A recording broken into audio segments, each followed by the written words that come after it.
Kimi in her short hair era. Ginulat ni Kim Chiu ang mga netizen sa kanyang bagong look.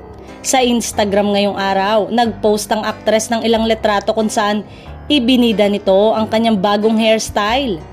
Mula sa long hair ay nagpaiksi si Kim ng kanyang buhok. Nagpagupit din siya ng full bangs na tila bumagay sa kanyang maliit na muka. Nag-share din siya sa Instagram ng kanyang thank you message para sa mga bumati para sa kanyang kaarawan. A year older, braver, stronger, smarter, wiser, wika niya sa post.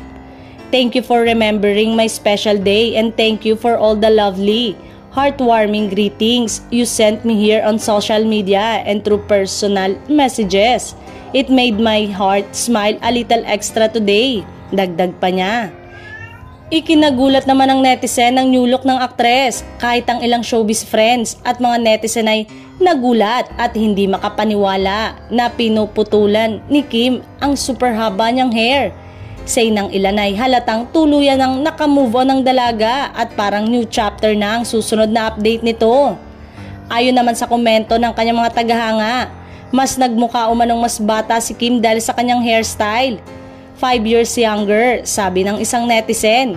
Fresh and young looking. Bagay sa'yo Miss Kim, ani naman ang isang fan. Meron ding nagsabi na tila hawig ni Kim si Tokyo ng sikat na Netflix series na Money Heist at si Lisa ng Korean girl group na Blackpink. Biglang tingin akala ko si Lisa ng Blackpink. Ang ganda for a change look, bumagay sa'yo. Love it, sabi naman ng isa pang netizen.